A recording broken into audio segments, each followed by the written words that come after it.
Είναι Κυριακή, είναι 9 και 9 το πρωί και τι καλύτερο το να γυρίσω ένα podcast μετά από 3 εβδομάδες που σας έχω αφήσει έτσι.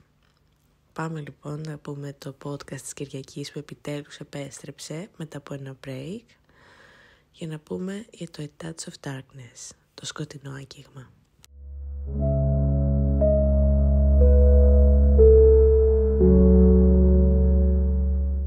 Αρκουδάκια της αγάπης μου. Έχουμε να τα πούμε 3 εβδομάδες. 3 ολόκληρες εβδομάδες. Αυτές 3 εβδομάδες καθημερινές με πήγαιναν αφήστε. Σουκού είχα 2 γάμους συναδέλφων σερί, που σημαίνει ότι 2 Σαββατοκύριακα ήμουν off. Το επόμενο εκείνο Σαββατοκύριακο ήρθε και η Άννα και τη φιλοξενούσα και θέλαμε να κάνουμε podcast, αλλά δεν προλάβαμε, πράγμα που σημαίνει Άννα μόλις ξανάρθεις έχουμε γυρίσματα podcast. Γυρίσματα, λες και θα κάνουμε ταινία.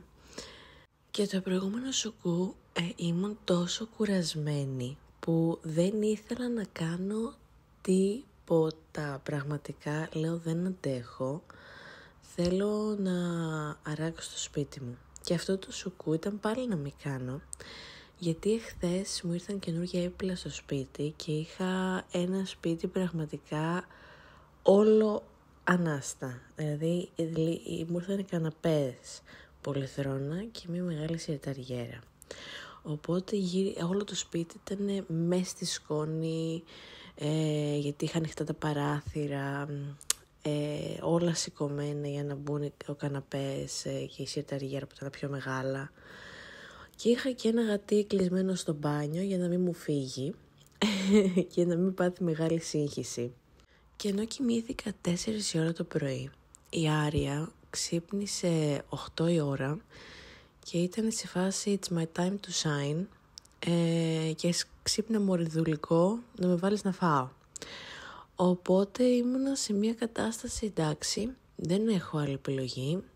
8.30 ώρα με ξύπνησε, βασικά είπα θα ξυπνήσω, γιατί με χτυπούσε, με δάγκωνε. Επίσης παιδιά, όσοι είστε γατομάνες, γατοπατεράδες και όλα αυτά, είμαστε 6 μηνών πια και έχουμε ξεκινήσει τον ίστρο μας.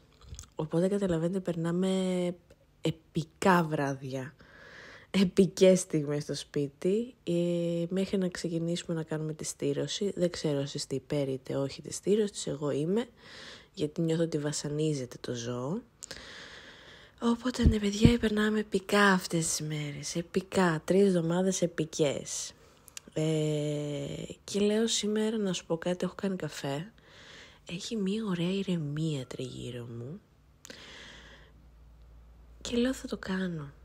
Το νιώθω ότι θέλω να το κάνω και θα το κάνω. Γιατί αν μη τι άλλο τα podcast θα κάνω γιατί είναι κάτι το οποίο μου αρέσει να κάνω, δεν είναι κάτι που υποχρέωση. Οπότε λέω είμαστε τέλεια, νιώθω ήρεμη και ας έχω κοιμηθεί 4 ώρες, θα το κάνω. Και έχω φτιάξει μια ζεστή κούπα καφέ, ελπίζω να φτιάξατε κι εσείς. Έχω καθίσει στον καινούριο μου καναπέ. Έβαλα την Άρια να φάει για να μην μας δολοφονήσει ψυχρό την ώρα του podcast. Και πάμε να μιλήσουμε για το A Touch of Darkness. Θα μου πείτε γιατί αυτό το βιβλίο.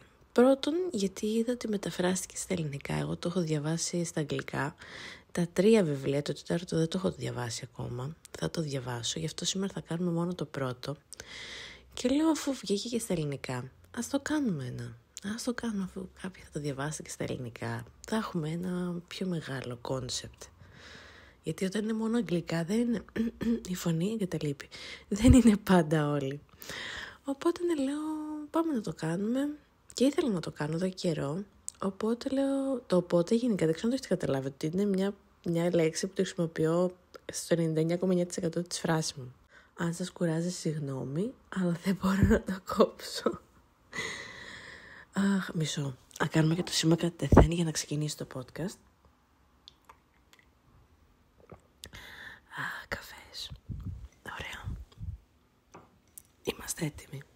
A Touch of Darkness. Σκοτεινό άγγιγμα. Πριν μπούμε όμως στο βιβλίο, Ξέρετε ότι μ' αρέσει. Μ' αρέσει να μιλάω για πράγματα. Μ' αρέσει πάρα πολύ. Πάρα πολύ. Σε αυτό το σημείο να πω ότι δεν χρειάστηκε να κάνω πολύ μεγάλο digging, γιατί είμαι λάτρης της μυθολογίας, που σημαίνει ότι ήξερα ήδη αρκετά. Ελαφρώς έκανα ένα mini digging για να σιγουρευτώ πιο πολύ για κάποια πράγματα και λέω, ορίστε, να ένα βιβλίο που πραγματικά δεν θα χρειαστεί να κρατήσω καμιά υποσημείωση, γιατί πάνω κάτω τα ξέρω. Υποσημείωση του τύπου ονόματα και τέτοια. Γιατί όταν κάνω podcast έχω ένα βιβλιαράκι που θα γράψω. Κάτι σαν βουλίτσες, για να μην το χάσω. Για να μπορέσω μετά να τα συγκεντρώσω στο κεφάλι μου και να τα πω. Και σε αυτό το podcast δεν έχω κάνει τίποτα τέτοιο. Θα ακούσετε κατευθείαν από το μυαλό στο στόμα και προς τα έξω πάμε. Άδης και Περσεφόνη. Ένα κομμάτι της μυθολογίας που πάντα μου άρεσε. Το ψάχνα, δεν ξέρω γιατί. Νιώθω γενικά ότι ο Άδης είναι ο πιο παρεξηγημένος θεός. Δηλαδή ο Δόλιος. Τον πετάξανε στον κάτω κόσμο. Τα άλλα δύο αδέρφια του, ο Δίας και ο Ποσειδώνας. Και του είπανε, ωραία, τράβα εκεί και κάνε κουμάντο κάτω. Όσο εμείς είμαστε πάνω και το ζούμε. Δεν θα είχες λίγο νεύρα αν ήξερες ότι τα αδέρφια σου χειρίζονται τον ουρανό και τη θάλασσα και εσύ τον κάτω κόσμο? Δεν ξέρω αν ακούστηκε. Η Άρη από πίσω εκνευρίστηκε για τον Άδη. Και αν το καλοσκεφτούμε, ο Άδης δεν ήταν αυτός που είχε κάνει τις περισσότερες βλακίες στις γυναίκες. Αλλά ο Δίας, ο οποίος κάθε 3 και λίγο ήταν σε φάση ποιο ζώο μου αρέσει να μεταμορφωθώ, να πάω να την πέσω σε γκόμενα. Να την αφήσω έγκυο, να γεμίσω μια αρχαία Ελλάδα μέσα στους ημίθεους, να έρχουν να γράφουν στο μέλλον. Να τα διαβάζετε στην ελληνική μυθολογία στο σχολείο. Αυτό. Τι να πούμε πρώτα? Ποιο να πούμε πρώτα? Είναι τόσα ονόματα. Νούμερο 1, Ηρακλής. Δηλαδή είναι πάρα πολύ. Νομίζω ότι ξεκάθαρα γκομινιάρης από τα 3 αδέρφια. Ότι πας που πετύχει σε μπαρ. Θα ήταν ένας τυπάς που θα ήταν σε φάση μαντάμελα να σκεράσω ένα ποτό και θα θέλεις να το πετάξει στη μούρη. Οπότε ο μόνος τρόπος του να κάνει sign θα ήταν στο Halloween, στα καρναβάλια, με μια μάσκα, γιατί δεν θα τον άντυχες. Τι κακός συνειρμός ήταν αυτός που μας βρήκε. Ήταν τους χειρότερους μου. Δεν μ' άρεσε καθόλου. Δεν πειράζει. Γι' αυτό δεν πειράζει. Ας υπάρχει και αυτός ο συνειρμός. Ενώ ο Άδης θεωρητικά ναι μεν ήταν κακός, αλλά ήταν πολύ trickster. Δηλαδή έπρεπε, λένε, για να πετύχεις κάτι να πεις με τον Άδη, να είσαι προσεκτικός και στη λεπτομέρεια.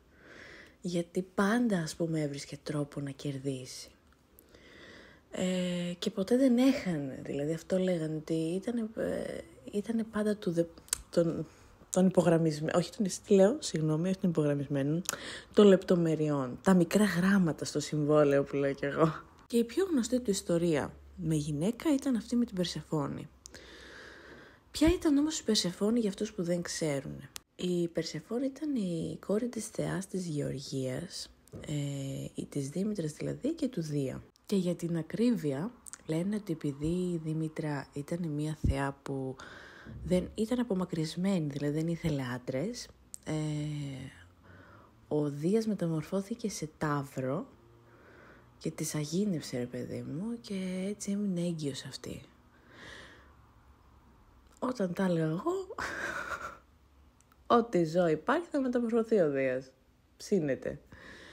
Και κάπως έτσι λοιπόν γεννήθηκε η Περσεφόνη, η οποία ήταν και αυτή η θεά, λένε. Βασικά, κοιτάξτε, κάποιοι λένε ότι ήταν θεά, κάποιοι λένε όχι. Δεν θεωρώ ότι δεν ήταν, άμα ήταν γεννημένη από 2 θεούς, δηλαδή και Δίας και Δήμητρα, λίγο δύσκολο. Λένε ότι ήταν θεά της Γεωργίας και εκείνη, σε φάση μετά τη μάνα της όμως. Και επίσης κάποιοι λένε που σε αυτό ποντάρω περισσότερο, γιατί είναι περισσότερο γραμμένο και όλες πολλά περισσότερα, ότι ήταν η θεά της Άνοιξης, των λουλουδιών και όλα αυτά, παιδί μου. Και τώρα κάπου εδώ πλησιάζουμε στην ιστορία, δεν θα πω τώρα ιστορικό παιδικής ηλικίας της θεάς Περσεφόνης. Αφήστε με ήσυχη, σας παρακαλώ. Κάπου εδώ θα μπω κατευθείαν στο θέμα μας, με τον Άδη, με το πώς έγινε η αρπαγή της Περσεφόνης. Γενικά λένε ότι η Περσεφόνη ήταν μια πάρα πολύ όμορφη θεά, πανέμορφη, και όταν την είδε ο Άδης ξετρελάθηκε με την ομορφιά της και την ήθελε δική του. Μία μέρα λοιπόν που η Περσεφόνη ήταν στο νήσιο Πεδίο μαζί με την Αθηνά, την Άρτεμις και τις Οκεανίδες νύμφες, αυτά τα διάβασα από μέσα, δεν θυμόμουν προφανώς κάτι τέτοιο, μάζευε λουλούδια. Και κάποια στιγμή, για να μπορέσει να βρει, λένε, το πιο όμορφο λουλούδι, απομακρύνθηκε από αυτές και το ψάχνε. Τύπη σαν έμελη. Σε φάση, καλά είμαι εδώ. Και εφόσον είχε απομακρυνθεί πολύ, κάποια στιγμή λένε ότι έσκυψε. Κολλάει το έσκυσε μετά. Έσκυψε να πιάσει έναν άρκισο και κάπου εκεί, μόλις πάνε το σηκώσει, σκίζεται, εδώ κολλάει η λέξη, η γη στα δύο και βγαίνει από τα έγκατα. Το Σαρδάμ πρωί-πρωί αποφάσισε να κάνει την εμφάνισή του, έτσι, για το καλό. Και βγήκε λοιπόν από τα έγκατα ένα άρμα, όπου σε αυτό το άρμα το οδηγούσε ο Άδης, που στο ένα, λένε, χέρι κρατούσε τα χαλινάρια από τα άλογα και το άλλο, λέει, άρπαξε την Περσεφόνη. Και για το λόγο ότι η Περσεφόνη απομακρύνθηκε πάρα πολύ, δεν την ακούσανε ποτέ που ούρλιαζε για να μπορέσει να φύγει. Και κάπως έτσι ο Άδης την πήρε και την κατέβασε στον κάτω κόσμο. Και εδώ είναι που έρχεται και μαθαίνουμε για τον θρήνο της Δήμητρας. Νομίζω ότι είναι, μισό λεπτό να θυμηθώ, είναι ο ομηρικός ύμνος προς την Δήμητρα. Αυτό το μαθαίνουμε από εκεί δηλαδή. Και εκεί πάνω μετά έχει βγει και ο θρήνος της Δήμητρας, που έτσι μαθαίνουμε και για το γνωστό εξάμηνο. Γιατί λένε ότι η Δήμητρα έψαχνε μέρα νύχτα την κόρη της για να μπορέσει να τη βρει, και από τη λύπη της μαράζωσε η γεωργία του τόπου. Δεν ήταν όλα μαραμένα, δεν μπορούσαν να κάνουν καλλιέργειες, ήταν όλα σε χάλια κατάσταση λόγω του ότι η Δήμητρα θρηνούσε γιατί δεν μπορούσε να βρει την κόρη της. Και μετά από λίγο καιρό, ο ήλιος που τη λυπήθηκε που έκλαιγε για την κόρη της είπε την αλήθεια, γιατί το είχε δει. Και εδώ θα πω εγώ ότι πάντα υπάρχει κάποιος τελικά που βλέπει. Η ελληνική μυθολογία μας το λέει αυτό. Πάντα υπάρχει κάποιος που παρατηρεί, αλλά δεν μιλάει, και πάντα είναι καλό να μιλάμε. Ας περνάμε και κανένα μήνυμα, λέω εγώ τώρα. Όταν λοιπόν η Δήμητρα μαθαίνει ότι ο Άδης έχει πάρει την Περσεφόνη, λέει ότι δεν θα ξαναφήσει τη γη να φυτρώσει και να γίνουν τα εδάφη της, δεν θυμάμαι τη λέξη, να γίνουν εντάξει με τις καλλιέργειες, συγγνώμη, δεν θυμάμαι τώρα τη λέξη. Ο Δίας άκουγε συνέχεια τον κόσμο να παραπονιέται για το ότι δεν έχουν να φάνε, να καλλιεργήσουν δηλαδή για να φάνε, και διέταξε τον Άδη να επιστρέψει την Περσεφόνη. Ο Άδης, για κάποιο λόγο που δεν καταλαβαίνω, λες και αυτός δεν έχει δύναμη, αλλά θα μου πεις να ξεκινήσει πόλεμο. Εντάξει, οκ. Μην μπορώντας λοιπόν να κάνει κάπως αλλιώς ο Άδης, αποφάσισε όντως να ελευθερώσει την Περσεφόνη. Αλλά πριν την ελευθερώσει, της έδωσε να φάει ένα ρόδι. Επίσης, παρένθεση πριν πούμε για το ρόδι, το τι έκανε τελικά η Περσεφόνη, να πούμε ότι γενικά έχω ακούσει ότι στους γάμους παλιά δίνανε στην Ύφη να φάει ρόδι. Νομίζω το κάνανε για άλλο λόγο όμως. Δεν θυμάμαι. Αλλά νομίζω ότι δίνανε στην Ύφη να φάει ρόδι. Και κάποια στιγμή έλεγα από πού προέρχεται αυτό. Και λέω εγώ τώρα, μήπως προέρχεται από εκεί. Γιατί όμως. Θα μάθουμε στη συνέχεια. Έτσι λοιπόν ο Άδης δίνει στην Περσεφόνη να φάει ρόδι και γνώριζε ο Άδης ότι αν η Περσεφόνη θα φάει τους σπόρους στον κάτω κόσμο, θα σφραγιστεί μαζί του, θα συνδεθεί δηλαδή μαζί του με τον κάτω κόσμο. Και η Περσεφόνη, μη γνωρίζοντάς το, έφαγε 6 σπόρους από το ρόδι. Όταν λοιπόν επέστρεψε στον πάνω κόσμο, στη μητέρα της, η Δήμητρα το έμαθε και έγινε έξω φρενών.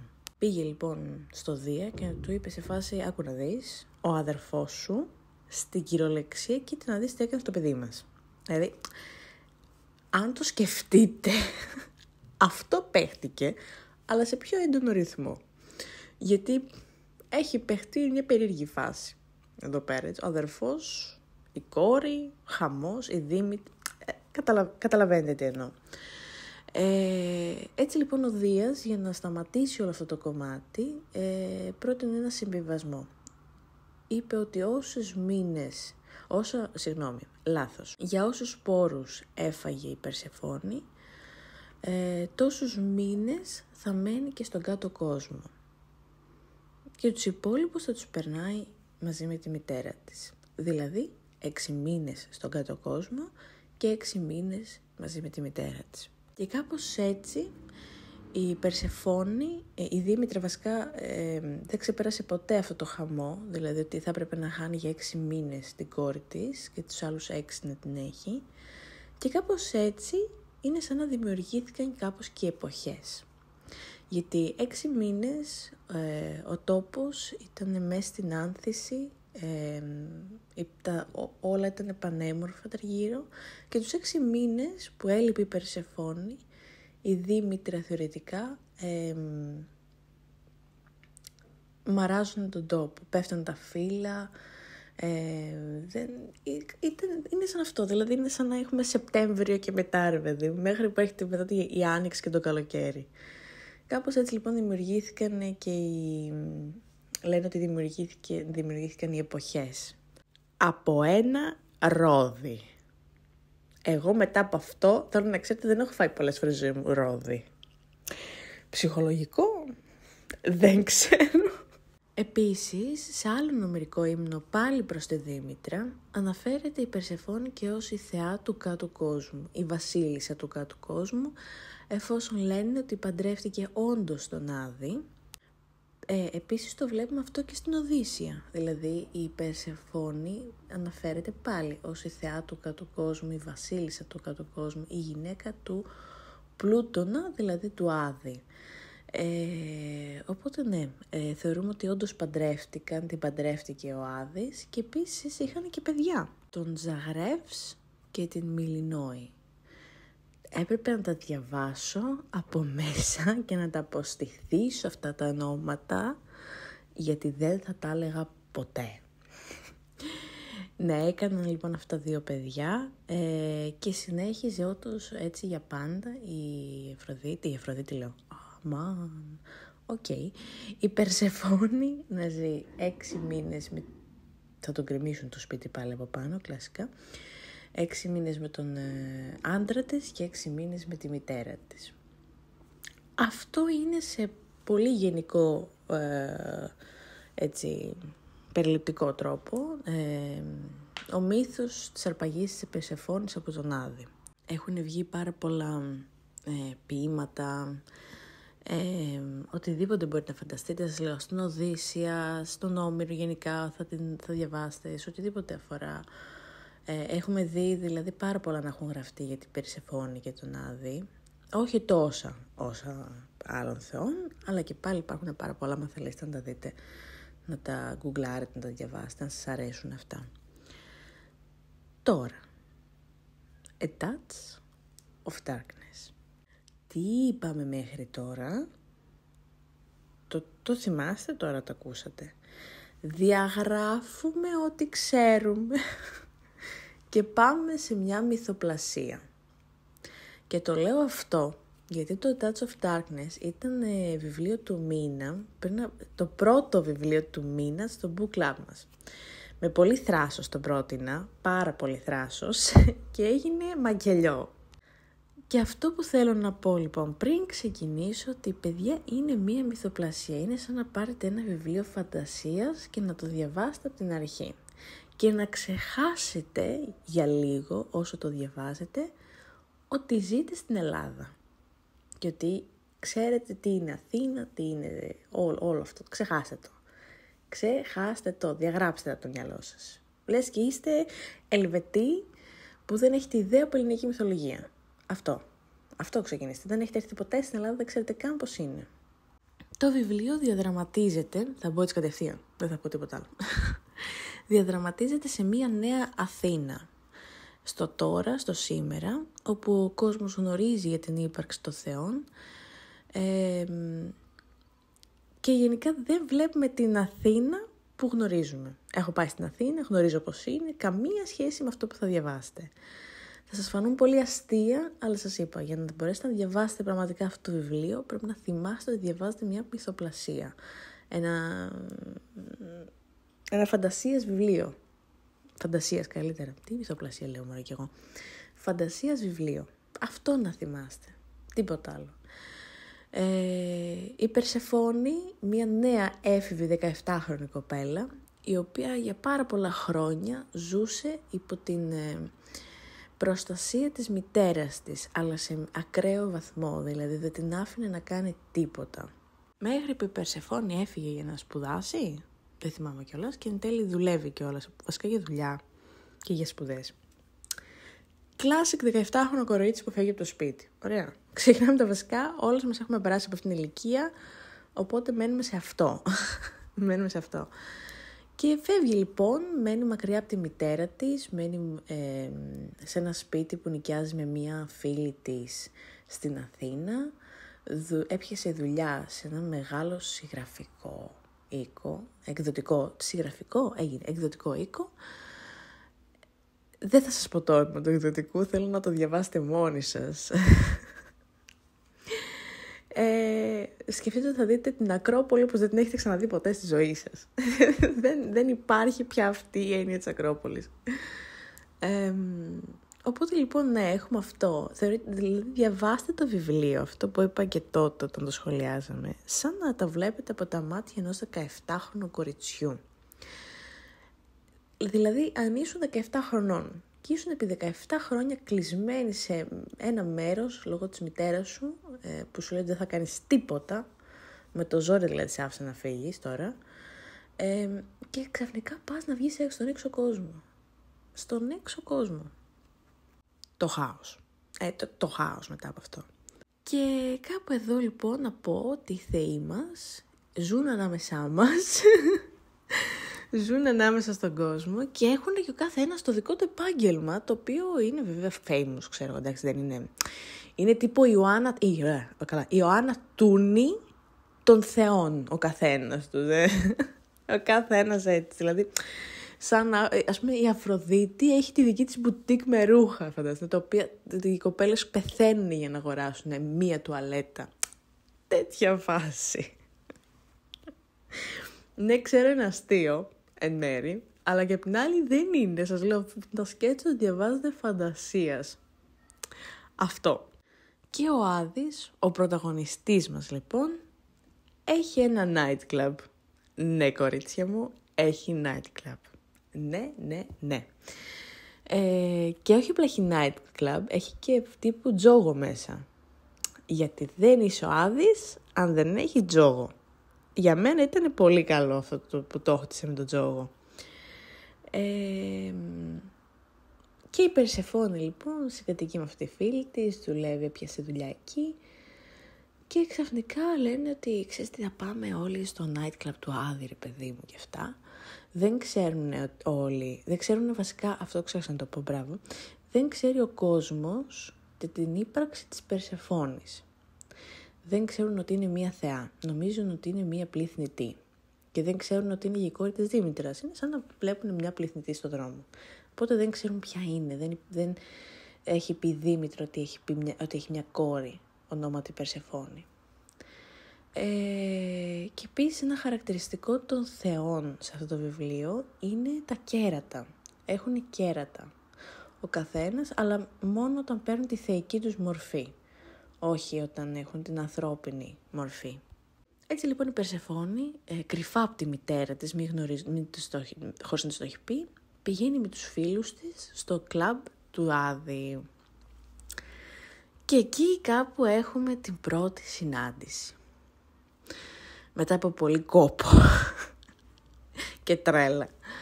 Έχουμε τη συνάντηση, η οποία για μένα μου άρεσε πάρα πολύ, γιατί η Περσεφόνη δεν ήξερε ότι αυτός είναι ο Άδης. Και δεν νομίζω ότι μπορώ να πω τίποτα άλλο για περίληψη. Γιατί νιώθω ότι μετά θα φάτε μόνιμο spoil. Θα πω spoil στο τέλος όμως. Κλασικά. Θα πω πριν πω την άποψή μου για το βιβλίο, 2 πράγματα για τους χαρακτήρες. Τους βασικούς χαρακτήρες. Η Περσεφόνη σε πολύ κόσμο δεν αρέσει. Εγώ θα το ξαναπώ. Όταν διάβαζα αυτό το βιβλίο, το διάβαζα με το σκεπτικό ενός 17χρονου κοριτσιού που έφυγε από το σπίτι. Οπότε δεν μου φαίνεται και τόσο περίεργη. Δηλαδή, έχει τη βλακεία, την τρέλα, θα πω όχι τόσο τρέλα, ενός 17χρονου κοριτσιού που συναντά έναν κούκλο άντρα. Ωραία, ο οποίος ενδιαφέρεται. Καταλαβαίνετε δηλαδή, δεν μπορώ να την κακολογήσω σε αυτό. Σίγουρα είναι πράγματα που θα άλλαζα στο χαρακτήρα της, θα την ήθελα, δεν ξέρω, πιο τολμηρή. Είναι τολμηρή, δεν είναι ότι δεν είναι, ότι είναι σίγανο παπαδιά. Δεν ξέρω, θεωρώ ότι είναι ένας γυναικείος female main character για βιβλίο. Για τον Άδη απ' την άλλη, εμένα μου αρέσει πάρα πολύ ο Άδης. Στο πρώτο βιβλίο, για το πρώτο μιλάμε έτσι, δεν μιλάμε για τα άλλα. Στο πρώτο βιβλίο μου αρέσει πάρα πολύ. Δεν ξέρω, ίσως γιατί μου αρέσει και αυτή η εμφάνιση σε έναν άντρα. Μ' αρέσει λίγο και το μακρύ μαλλί, δεν έχω πρόβλημα εγώ. Είναι ο Άδης, δεν μπορεί να είναι και too much, αλλά ούτε και too low, καταλάβατε. Δηλαδή πρέπει να είναι τόσο όσο. Αν μη τι άλλο, είναι 3 από τους πιο βασικούς θεούς. Έχουμε Δία, Ποσειδώνα και Άδη. Και ήμουν με αυτό, δεν μ' άρεσε αρκετά ο Άδης εμένα, δεν είχα πρόβλημα. Ίσως θα ήθελα σε κάποια σημεία λίγο κάτι παραπάνω, θα δείξει στην πορεία όσοι το διαβάσετε. Εμένα το βιβλίο μου άρεσε το πρώτο, δηλαδή πέρασα καλά διαβάζοντάς το, δεν είναι ότι δυσκολεύτηκα ή κάτι τέτοιο, ήμουν δηλαδή μου άρεσε αυτό που διάβαζα και ας γελούσα λίγο στην αρχή με αυτά που διάβαζα για την Αθήνα, αλλά μου άρεσε. Φωνή μου δεν θέλει. Μου άρεσε δηλαδή, μου άρεσε και η πλοκή του, το πώς μαθαίνουμε πράγματα καινούρια, το πώς έχουν συνδέσει τους θεούς μεταξύ τους, το πώς έχουν συνδέσει τις μοίρες και γενικά πώς έχει συνδέσει συγγραφέας τη μυθολογία που ξέρουμε με τη μυθοπλασία που έχει φτιάξει εκείνη, με το φαντασία όλο αυτό. Οπότε, αν θέλετε να διαβάσετε ένα βιβλίο έτσι και να πείτε ωραία θα περάσω ρε παιδί μου αυτό, είναι ωραίο ρε παιδάκι, θα το πρότεινα, εγώ πολύ άνετα. Άλλοι δεν πέρασαν και τόσο καλά. Αλλά αυτό που θέλω να πω είναι ότι αν δεν σας αρέσει τόσο το πρώτο, θα ήταν καλό να διαβάσετε και τα άλλα. Δηλαδή, εμένα μου άρεσε πολύ η εξέλιξη των βιβλίων, ειδικά το τρίτο νομίζω. Τώρα μου μένει να διαβάσω και το τελευταίο, σίγουρα θα τα κάνω όμως και τα υπόλοιπα και το τελευταίο μαζί. Τώρα, πάμε λίγο και στα spoilers. Όσοι μείνατε μέχρι εδώ και δεν θέλετε να ξέρετε παρακάτω, σας ευχαριστώ που ήσασταν μέχρι εδώ. Θα κλείσω κατευθείαν μετά τα spoilers, γι' αυτό τα λέω τώρα. Αυτά. Για αυτούς που δεν θα συνεχίσετε, θα τα πούμε την επόμενη Κυριακή λογικά. Αν δεν έχω πάλι την Άρτα και τα Γιάννενα στη ζωή μου. Οπότε πάμε κατευθείαν στα spoilers. Πάμε. Τι να πω για τα spoilers λοιπόν. Μ' άρεσε πάρα πολύ λοιπόν το πώς σύνδεσε τον Άδη με τον Τζόγο και τις συμφωνίες. Δηλαδή είναι αυτή η ατάκα που είπε και ο ίδιος που ισχύει και εν τέλει και στη μυθολογία. Ο Άδης δεν χάνει ποτέ. Πράγμα που εν μέρη δεν ξέρω αν ισχύει με αυτό με την Περσεφόνη, γιατί εν μέρη την έπεισε να κλείσουν συμφωνία και να κατέβει στον κάτω κόσμο και να ανθίσει τον κάτω κόσμο, γιατί η Περσεφόνη δεν μπορούσε να ανθίσει λουλούδια, ένιωθε σαν καταραμένη φάση. Και το ότι έκανε αυτό που έκανε η Περσεφόνη και ο τρόπος με τον οποίο συνδέθηκε με την Έκατε, με την Εκάτη λέγεται στα ελληνικά, τέλος πάντων, ναι. Με το πώς συνδέεται γενικά όλο αυτό, με τη δύναμή της, το ότι εν τέλει άνθησε την ψυχή του Άδη, παιδί μου, την καρδιά του λένε. Το πώς κόλλησε η Περσεφόνη στον κάτω κόσμο ήταν πάρα πολύ ωραίο. Εμένα μ' άρεσε αυτό. Εμένα είμαι η ρομαντική ψυχή στα βάθη μου, στα εγκατά μου μέσα κι εγώ. Και μ' άρεσε ρε παιδιά, μ' άρεσε. Δηλαδή θα μου πεις, 2 Ντόμπερμαν είχε ο Άδης. Εμένα μ' άρεσε που είχε 2 Ντόμπερμαν ο Άδης, γιατί αν έβλεπα τον Άδη in real life, σε κανονικό version ανάμεσά μας να ζει έτσι όπως το βιβλίο, θα τον σκεφτόμουν έτσι ακριβώς, ένα ψηλό τυπά με μακριά μαλλιά, τύπου ροκά, λίγο heavy metal, αλλά επειδή είναι και στην ηλικία που είναι θα φορούσε τα κοστούμια του και θα είχε 2 Ντόμπερμαν στη ζωή του ρε φίλε, και ένα σπίτι βασιλικό, ξέρω εγώ, αλλά μαύρο. Εγώ αυτό θα σκεφτόμουν, ξέρω εγώ, για τον Άδη, και κάπως έτσι μου το μετέφερε και η συγγραφέας. Η Περσεφόνη μ' άρεσε, παιδί μου, το πώς ένιωθε να δένεται με την Έκατη, δεν ξέρω πώς λέγεται στα ελληνικά, το πώς έγιναν όλα αυτά που έγιναν. Έπρεπε να κάνω αντικατάσταση, γιατί εδώ πέρα σας έλεγα πολύ για το δεύτερο βιβλίο. Τέλειο. Μ' αρέσει δηλαδή το πώς συνδέονται οι μοίρες, όλα αυτά. Μ' αρέσει το πώς περιγράφουν, πώς περιγράφει την τύψη. Αχ, πώς τη λέγανε, τη βοηθό του Άδη. Έχω καιρό που το διάβασα, παιδιά, δεν θυμάμαι. Τη Ζήλια λίγο έτσι που είχε η Περσεφόνη. Και το attraction που είχε πάνω σε αυτόν, δηλαδή το νιώθε, ότι ήταν κάτι μέσα της, δηλαδή. Εμένα μ' άρεσε αυτό το πράγμα. Ένιωθε δηλαδή ότι προέρχεται ρε παιδί μου από μέσα, το γούσταρε τον κομμενάκι. Το γούσταρε τον κομμενάκι, τύπησα, παιδιά. Αν μη τι άλλο το γούσταρε, ας πούμε λέμε βλακίες. Οπότε είναι πάνω κάτω αυτό θέλω να πω. Τώρα δεν ξέρω αν μου έχετε κάτι άλλο. Πείτε μου κι εσείς τι σας άρεσε από το βιβλίο. Παιδιά, πείτε μου. Μου αρέσει να μου λένε πράγματα τέτοια. Δεν μου λέτε, θα κλάψω. Όχι, δεν θα κλάψω. Θα αντέξω, αλλά ναι, πείτε μου, θα ήθελα. Οπότε αυτά πάνω κάτω έτσι λίγο περιληπτικά στα spoiler. Τώρα δεν θυμάμαι και πολλά, γιατί έχει καιρό που το διάβασα το βιβλίο. Αν μου έρθει κάτι άλλο, μπορεί και να το σχολιάσω κάποια στιγμή. Στο δεύτερο βιβλίο θα το κάνω. Πολύ καλό, πάλι καλά, έχει και δεύτερο βιβλίο. Σίγουρα συστήνω να διαβάσετε και τα άλλα βιβλία, και έχει τελειώσει τώρα η σειρά. Είχε το τελευταίο τέταρτο βιβλίο. Οπότε ναι, παιδιά, αυτά για το A Touch of Darkness. Ελπίζω να σας άρεσε. Εμένα μου άρεσε, από ό,τι καταλάβατε. Τώρα το πότε θα γίνει το δεύτερο βιβλίο δεν γνωρίζω ακόμα, θα σας πω. Δεν θα γίνει δηλαδή το επόμενο σουκού, μάλλον μπορεί και να γίνει. Θα δείξει τώρα με το πώς θα είναι το mood μου βασικά. Αν ψήνομαι να πω κάτι τέτοιο. Αυτά από μένα. Χαίρομαι που επιστρέψαμε μετά από 3 εβδομάδες. Αν όλα πάνε καλά, θέλω να δοκιμάσω κάτι τέλος του μήνα. Θα σας πω όμως αν θα πετύχει. Αν όχι, δεν έγινε. Αυτά λοιπόν από μένα. Ελπίζω να έχετε μια όμορφη Κυριακή και μια όμορφη καλή εβδομάδα, έτσι, γεμάτη ενέργεια, αλλά και βιβλία και ωραία vibes, γιατί τα θέλουμε στη ζωή μας και αυτά. Και τα λέμε το επόμενο σκου. Φιλάκια από μένα και την Άρη, η οποία μόλις ξύπνησε από δίπλα μου, κοιμόταν όση ώρα μιλούσα. Λογικά θα με τρελάνει από εδώ και πέρα. Αυτά. Καλή συνέχεια, παιδιά μου. Τα λέμε. Ciao, ciao.